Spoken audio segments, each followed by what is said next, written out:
The Zero, the Beatty, the Oka suicide rocket.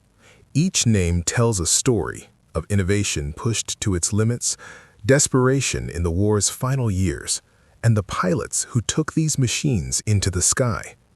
This is the story of the aircraft that changed naval warfare forever. The Mitsubishi A-5M was the Imperial Japanese Navy's primary carrier fighter when the war began. It represented a transition period from biplanes to modern fighters, fast, lightweight, and exceptionally maneuverable. Over China, the A-5M completely dominated its opponents before the Allies could adapt. The Americans codenamed it Claude, but by the time they fully understood the threat, the war had already entered a new chapter. The Mitsubishi A-6M-0 was more than just an aircraft. It was a strategic shock to the West. With extraordinary range and near unmatched turning ability, the Zero gave Japan absolute air superiority in the early Pacific War. But its design philosophy sacrificed armor and survivability for performance, a decision that would become fatal as the war dragged on. The Mitsubishi A-6M-3 was an attempt to patch the Zero's growing weaknesses. A more powerful engine and clipped wings improved high-speed control, but it could not reverse the trend. The Zero was steadily losing its edge against stronger, more durable American fighters. The A-6M-2N demonstrated Japan's tactical flexibility. By fitting a large central float, the Zero could operate from areas without airfields, conducting patrols, interceptions, and sea control missions. However, the added weight made it far less effective in pure air combat. The Kanawashi N1K1J marked a major shift in Japanese fighter design philosophy. Originally developed from a float plane, it was converted into a land-based fighter with excellent maneuverability and heavier firepower than the Zero. But its complex mechanical systems made maintenance difficult and reliability inconsistent, limiting its long-term effectiveness. The Kanawashi N1K2J Shiden Kai was the refined and optimized version, widely regarded as one of the best fighters Japan ever built. Unlike the Zero, it had armor protection, a robust airframe, and heavy firepower capable of directly challenging Hellcats and Corsairs in the war's final phase. Its fatal flaw was timing. It arrived too late and in numbers far too small to change the air war. The Mitsubishi J2M Raiden was not built to turn. It was built to climb, fast, and shoot down B-29s. This was a pure interceptor, prioritizing climb rate and firepower, but its complex design made production difficult, limiting numbers and significantly reducing its strategic impact. The Nakajima J1NG Gecko initially failed as an escort fighter, but once converted into a night fighter, it became one of Japan's most effective aircraft in that role. Equipped with upward-firing cannons, an idea ahead of its time, the Gecko could approach and destroy American bombers in darkness, where speed and turning mattered less than surprise. The Nakajima Ki-27 was the Imperial Japanese Army's primary fighter in the late 1930s, embodying outdated air combat doctrine. Extreme maneuverability, lightweight, minimal armor. It performed well in early conflicts in China. But once air warfare entered the era of high speed and heavy firepower, the Ki-27 quickly became obsolete and dangerously vulnerable. The Nakajima Ki-43, often called the Army Zero, followed nearly the same design philosophy: exceptional turning ability, lightweight construction, extreme agility. Special combat flaps gave it remarkable maneuverability. The cost was the same: weak armor and light armament, leaving its pilots exposed against increasingly powerful American aircraft. The Nakajima Ki-44 marked a major shift in Army thinking. Instead of turning, it prioritized speed, climb rate, and interception. It was used extensively in homeland defense, particularly against American bombing raids. However, its difficult handling made it unpopular with pilots, despite its theoretical effectiveness. The Nakajima Ki-84 is often considered the best mass-produced Army fighter Japan ever built. It combined what earlier designs lacked: high speed, long range, strong firepower, and armor protection. Its fatal problem was timing. It arrived too late, amidst fuel shortages, pilot shortages, and collapsing industrial capacity. The Kawasaki Ki-100 was born of desperation and ingenuity. When the liquid-cooled engines of the Ki-61 proved unreliable, Japanese engineers installed a more dependable air-cooled engine into the same airframe. The result was a stable, easy-to-fly defensive fighter that many pilots praised highly, despite its emergency origins. The Kawasaki Ki-45 was a twin-engine heavy fighter designed for multiple roles: interception, ground attack, and night fighting. It proved most effective as a night fighter, especially when equipped with large-caliber cannons to destroy American bombers. The Kawasaki Ki-102 was a late-war development of the Kawasaki Ki-45, focused on extreme firepower.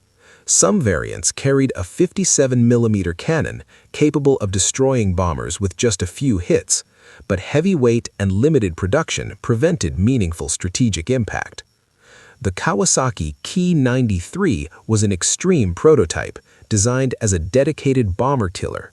With massive firepower and twin-engine layout, it reflected Japan's desperate late-war defensive thinking. It never advanced beyond the experimental stage. The Aichi D-3A was the Imperial Navy's primary dive bomber in the early war. It was extremely accurate and devastating in attacks such as Pearl Harbor. But its light construction and lack of armor made it highly vulnerable once Allied air superiority was restored. The Yokosuka D-4Y prioritized speed over survivability. Early on, it was fast enough to outrun many Allied fighters, but as radar and fighter performance improved, its lack of armor made it increasingly vulnerable. The Nakajima B-5N was the Navy's primary torpedo bomber early in World War II. It played a decisive role at Pearl Harbor and Midway thanks to its accuracy, long range, and reliability. But it was designed under the assumption that Japanese fighters would always control the sky. Once that assumption failed, the aircraft became dangerously fragile. The Nakajima B-6N, the direct successor to the B-5N, was faster, stronger, and carried heavier payloads, theoretically the ideal carrier torpedo bomber. But it arrived after Japan had already lost most of its carriers and veteran pilots, leaving it little chance to prove its potential. The Mitsubishi G4M was designed for extreme range, allowing deep strikes into enemy territory. In exchange, it lacked armor and self-sealing fuel tanks. A single hit could turn it into a fireball, earning it the nickname the Flying Coffin. The Mitsubishi Ki-67 is widely considered the best bomber Japan ever built. Fast, durable, and heavily armed defensively, it was far harder to shoot down than most predecessors. But like many late-war designs, it came too late to alter the outcome.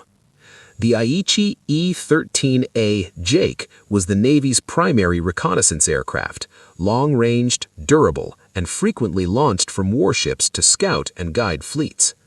The Mitsubishi F-1M Pete was a rare multi-role float plane, reconnaissance, anti-submarine warfare, and even limited air combat, reflecting Japan's emphasis on versatility.